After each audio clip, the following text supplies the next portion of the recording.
Here we are. You know, we're always actually on right now. Yes. Yeah. Pretend like we're not sure if we are or not. It says you. Well, you would think that you are live would make us realize. There's a little bit of a delay. Watching you are live, and the little eye thing that comes up tells you how many people are viewing. So, yeah. No, well, here we are. It actually feels like fall today, right? Mm-hmm. Yes. Yeah, I went outside just so nice. So, like you said, it's fire pit weather. My son tonight right before this, he was like, "Hey, can we build a campfire?" It's like bedtime. Yeah, it's always the way, fall or not. It's Tuesday. Maybe if it were Thursday or Friday. Yeah. Hi, Jody. Hello, everyone. And hey, Terry. Patique and Terry. Welcome. We're glad you're with us tonight. There's more people. Tell us where you're watching from or who you are. From New Jersey. I'm watching from my family room in Millington. Hi, Cindy and Sam.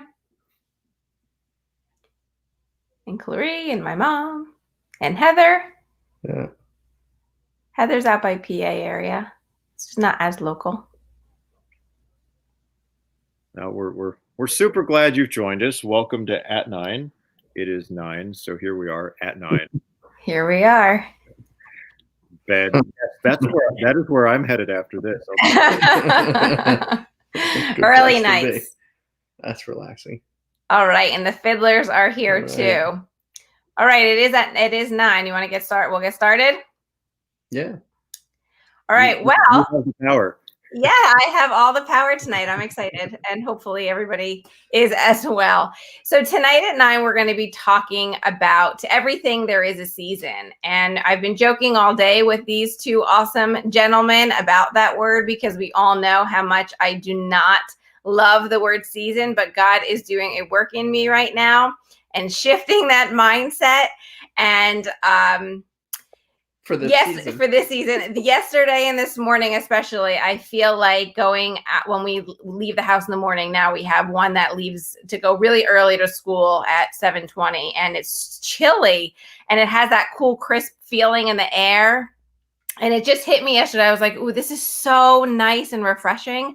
I love fall. I really do. I love the fire pits, like Michael was saying. And I love being outside late. It's just the bugs aren't getting you. It's just really nice and relaxing. But it just seems like your days are actually longer, even though the sun is not out as much. But I just feel like you have longer conversations, and it's just more fun. And you can dream and talk about change and that kind of stuff. And also with that, before the leaves fall, I love the change in the colors of the leaves. I just find it super pretty. If you live in this area, you know. If you're near mountains, you know. If you have ever gone up 95 or that way towards Boston and New England, super beautiful right now, the foliage. And so I just love that. But it made me start to think about when the leaves fall. And I know we all don't love raking those and dealing with the leaves falling. But it made me realize that the word season isn't always so negative, that we have to have these change of seasons in our lives. Personally, I love that we live in New Jersey where we do get 4 seasons, but that the falling of the leaves need to happen in order to prune and give it time before we come back to spring and there's growth and it really hit me that change brings growth. So we need that.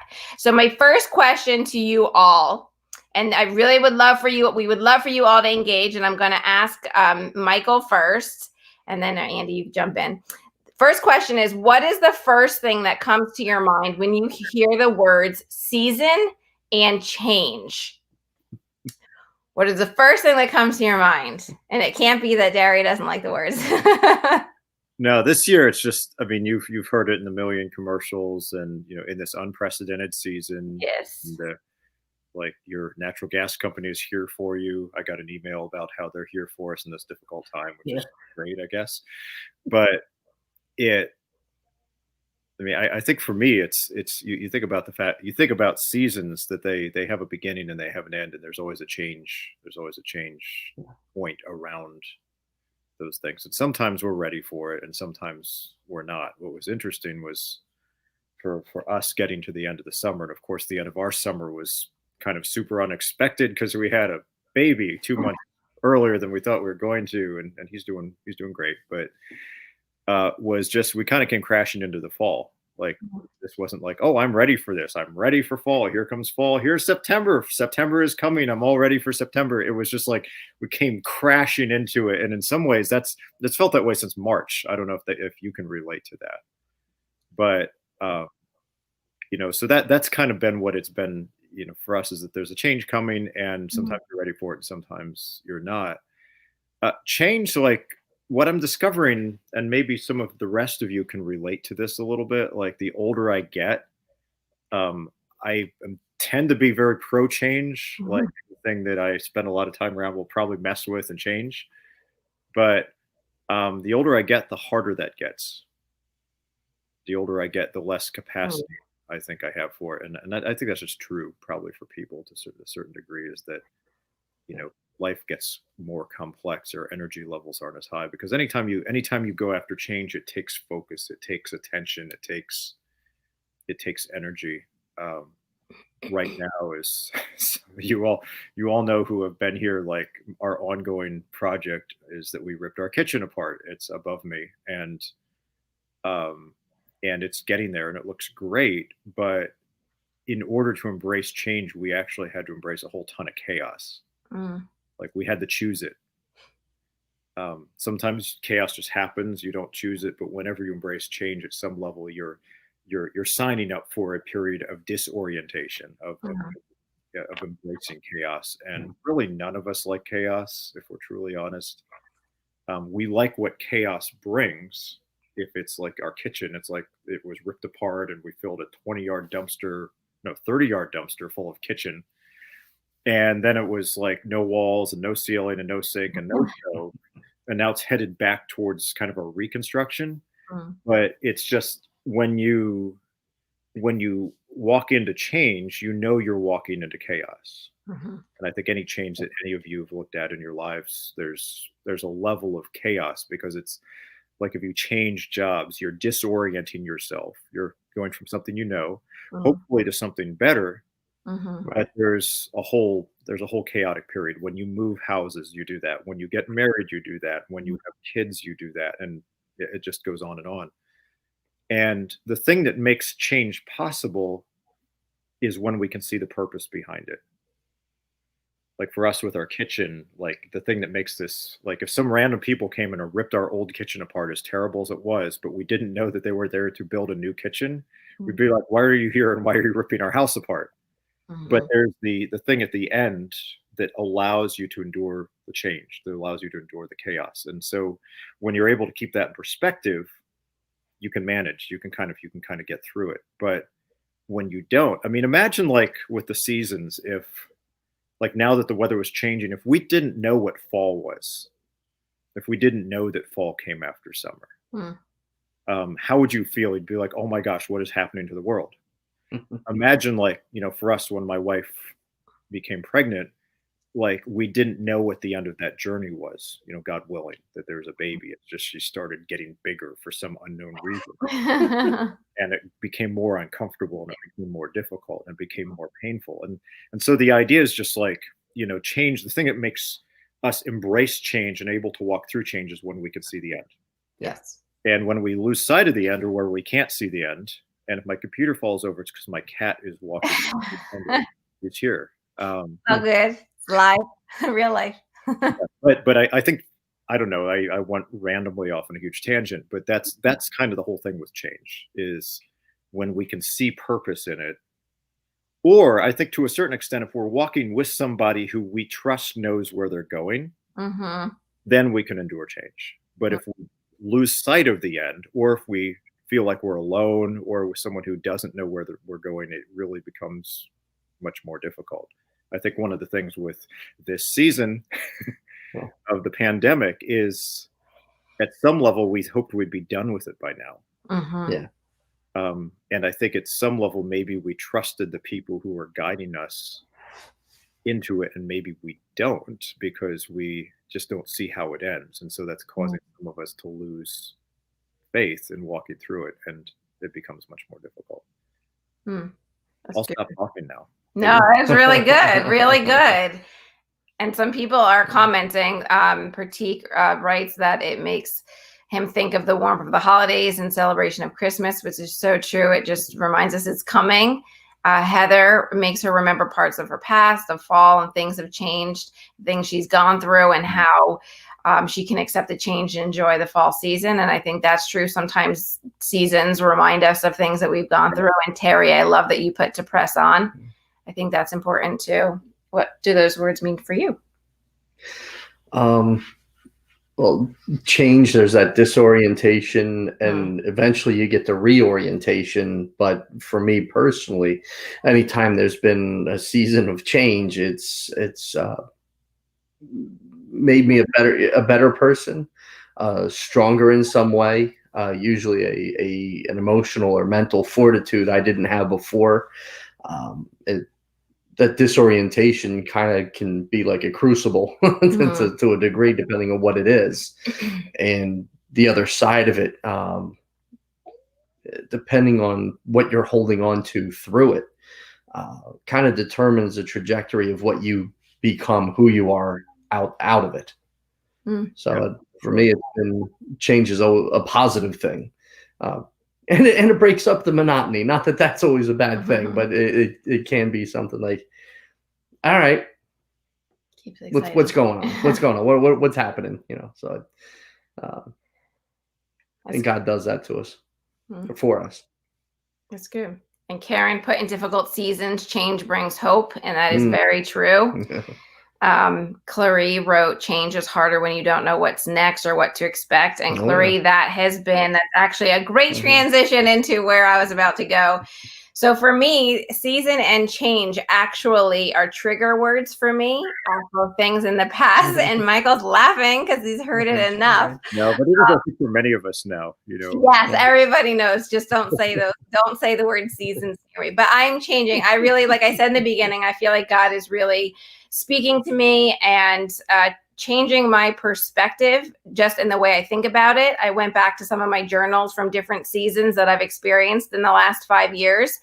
And it made me realize that the seasons and change actually to where we are right now, even like as a family, as our church, our community, a lot of the prayers that I had been praying 5 years ago and all the years of change and transition in our lives from them are really being answered right now.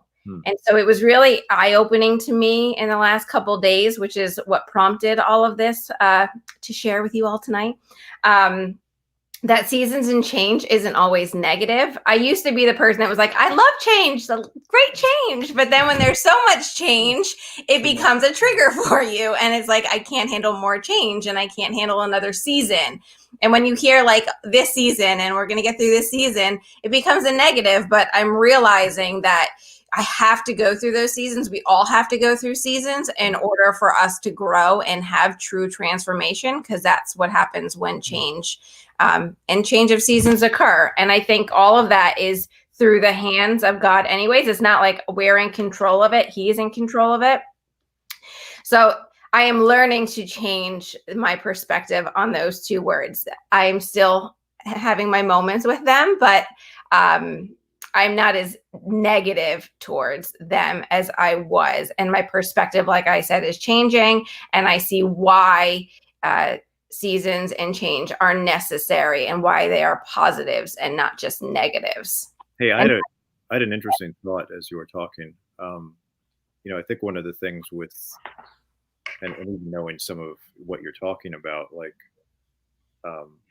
one of the things we deal with when we have change, and it feels like unending layers of change. There's change, and it's like, oh, here's some more, and here's some more, and here's some more, and I think it's easy for us to look at our lives like there's an arrival point. Yes. Yeah. And so what happens when things just keep changing is that we actually grieve that, because we start to ask the question, is there ever an end to this?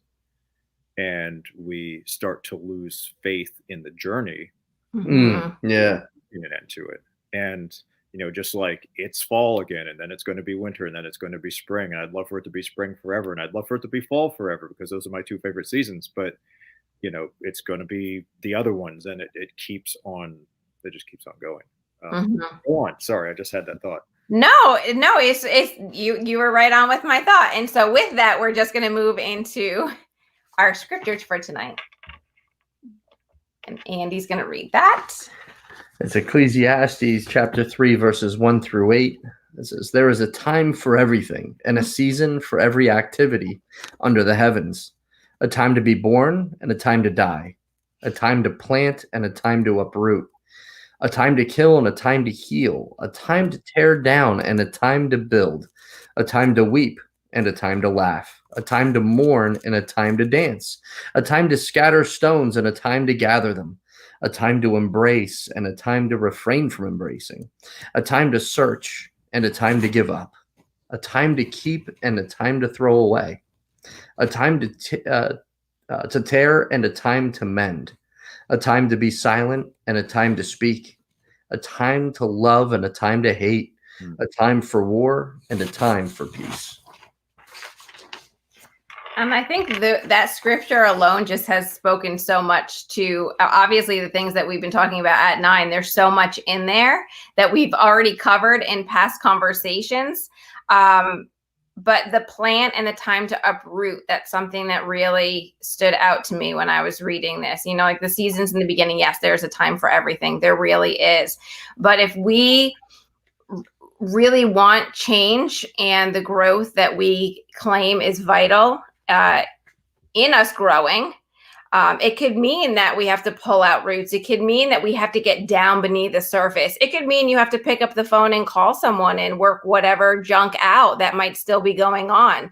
I joke with you all and say that I have these triggers, but if I don't work through them and process them with people that I trust, those triggers are always going to be there. So you have to be able to go beneath the surface. You have to be able to pull those roots up. If they're not healthy, you're not going to grow. And we want to be healthy people. We all want to be healthy. Sometimes we don't always know how. And so please feel free to reach out to us at any time if you are struggling with that. I know what that's like, and it can be debilitating. So know that we are here for you with that and would love to walk you through it. But if there is junk or poison blocking growth, it has to come out. Jesus is the only one that can do the pruning for us, but we have to be willing to let him do so. And I think that is easier said than done. I am speaking to you saying it's easier said than done. But my next question for you, do either one of you want to jump in there? Or do you want me to go to my I always have just stuff to say. It's like sometimes it is like negative stuff. It's baggage. It's stuff that won't be dealt with. Sometimes it's just the remnants of the previous season. Yes. You think about it like if you have a garden, and I'm a terrible gardener, by the way, so don't ever take that. But if you leave last year's plants in the garden and you try to plant new plants in the same garden as the old plants, it doesn't work out that well. And so sometimes in order to plant, you have to uproot. You have to clear the garden first. And that again seems like a deconstructive process. It seems like something you're actually like you're ripping things out and you're not seeing anything for it yet, but you're guided by the hope of the new season.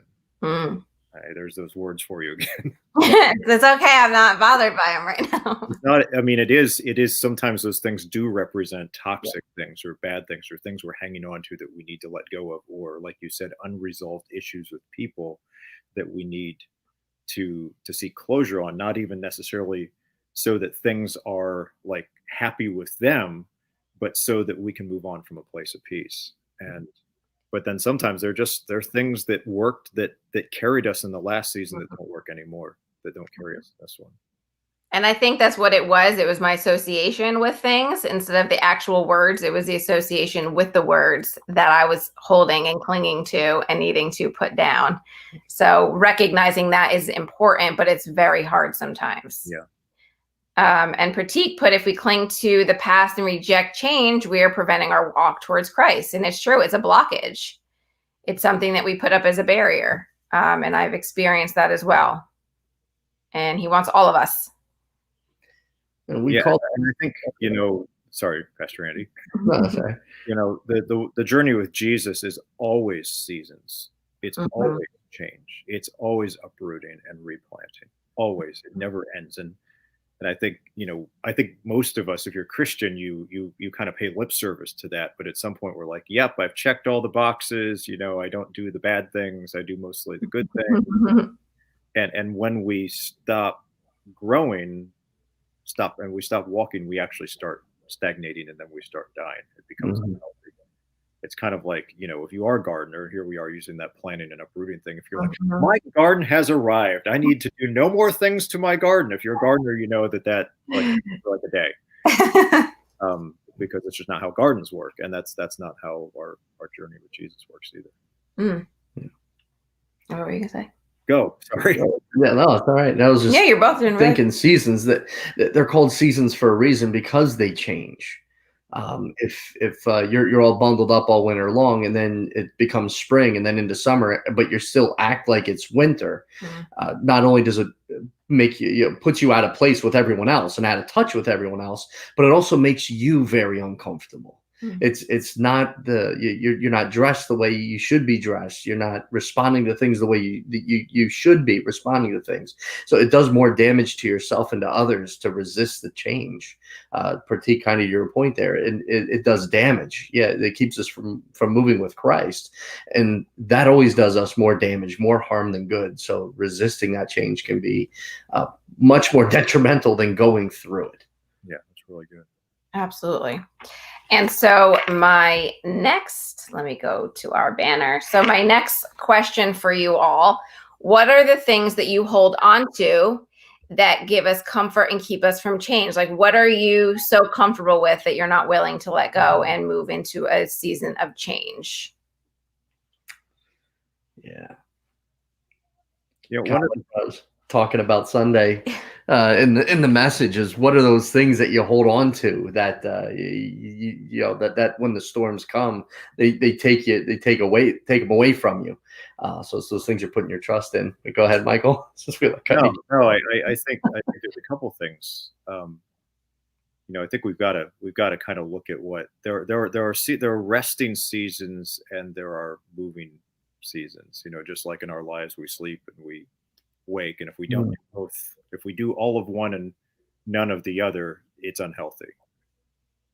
And I think the same is actually true with change. There's change has seasons to it, and I think in in our journeys in life and our journeys with Jesus, there's seasons where he really stretches us, but then there's seasons where he makes us lie down in green pastures. He leads us by still waters, as it says in Psalm 23. He restores our soul.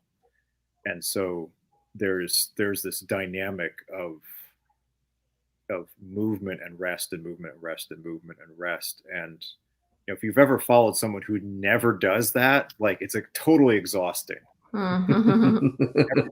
Constant, we know life is constant change, but there's a balance of the two. There's a tension of the two. And the other thing I was thinking about this passage at the end of it, in verse 11, and this is one we could go on way for a long time. Solomon's writing, he says in verse 11, he says, he has made everything beautiful in its time. Yeah. He's made everything, all these things that before, and some of them don't look beautiful when you look at like a time to uproot, a time to kill, a time to refrain from embracing. Those just kind of don't sound like happy Christian verses, right? But and I'm still, there's a lot of depth to that. There's a lot of poetic depth to it. But Solomon's saying, he's saying God has made everything, even the things that seem negative. He's made them beautiful, and it doesn't mean that they're good, but it means he brings beauty out of them. And so I think one of the things that I struggle with, and we struggle with, is when we're in the midst of a season, we only see the season from the perspective of the moment in the season that we're in. So we don't have the benefit of being able to look back and say, okay, look what God did, and I didn't see it at the time, but now I can. Our lives look like that. Your lives look like that. My life looks like that. We look back and we're like, wow, look at what God did. But when you're in the midst of it, very few of us have that kind of perspective. Right? It's just that, God can make things that don't seem beautiful beautiful. Mm. Not because they're good, but because he's God. Agreed. And I think for me, being stretched, you use that word stretched, and I know I've said it a couple months back, and I don't remember which at 9 we did, but I said I felt like 2020, God was really calling me into deeper waters and stretching me, and I see it now, different aspects of that. I don't see the full picture, obviously, because I feel like he'll only give me snippets at a time. He knows my personality.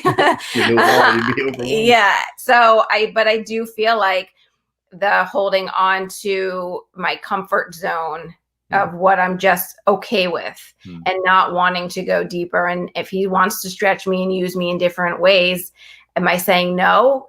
Not even like verbally, but are my actions saying no? Am I not stepping into things that I feel like he's saying, what are you waiting for? Even if they're uncomfortable, like I'm calling you to this. Yeah. And so that's a new season for me that I really have to step into, and I'll need accountability around it, and we all do. Whatever season everyone here is going through, we all are going through something. It could be positive, it could be negative, it could be great, it could be not. But that's where you have to really look at yourself in it. And Terry put, her own stubborn pride. You're so not alone in that. I'm right there with you. It's never, it's so good. And my mom saying anything out of her comfort zone. It's a family thing. We just like to be comfortable. We don't want to get uncomfortable. Reliable routines, again, out of comfort zone. We want to stay in our routines of what we know. Rigid expectations, Bruce said.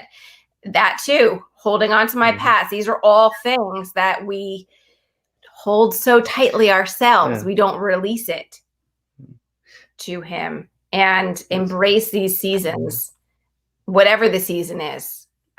It's a positive now. We're all going to look at season and change as a positive. And what is he calling us to? And something else.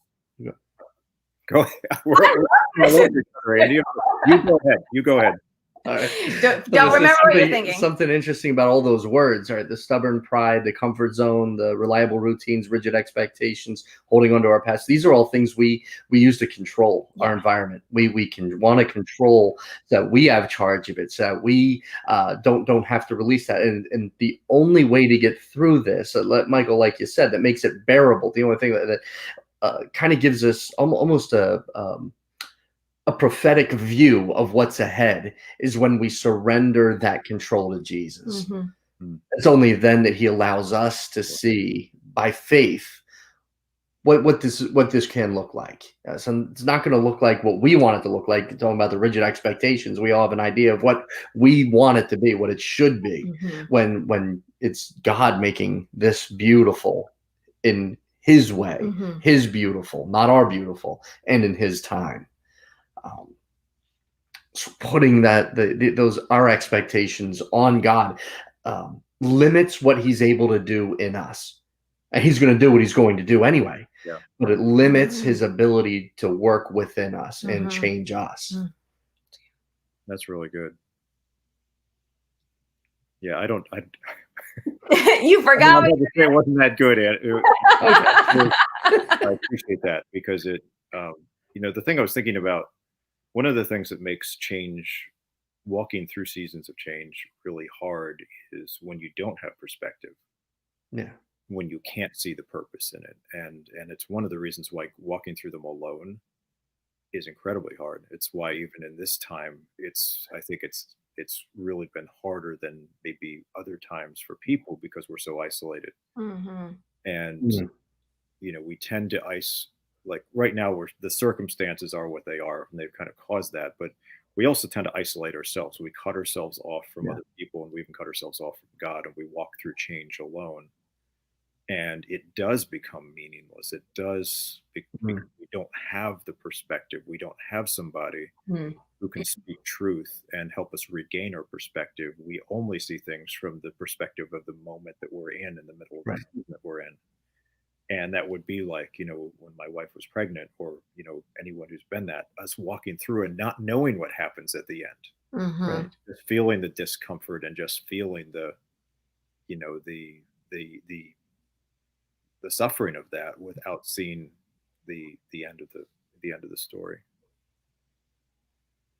It's good. Yeah. It's really good. I'm glad I get to do this with these two guys.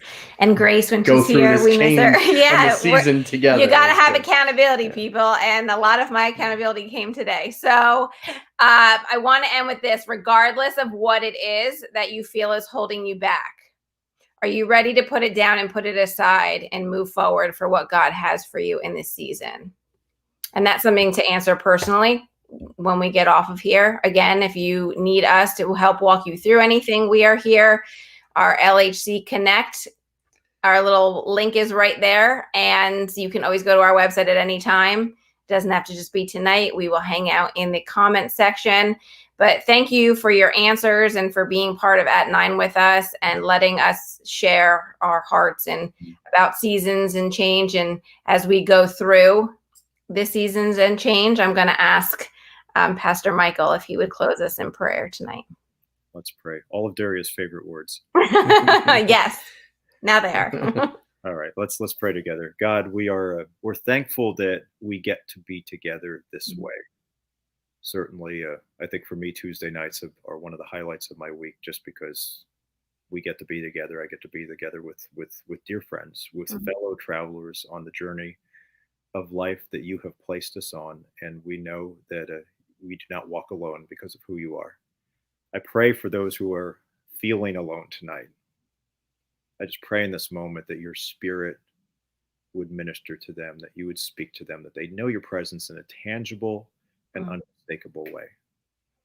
I pray for those who are in the middle of a season, and whether it's one of the seasons we've talked about or some other circumstance or some other journey that they're facing, where they just feel like they can't see the end of it, where it seems like the horizon has disappeared and it's just day after day after day after day of the same thing. Would you give them your hope tonight?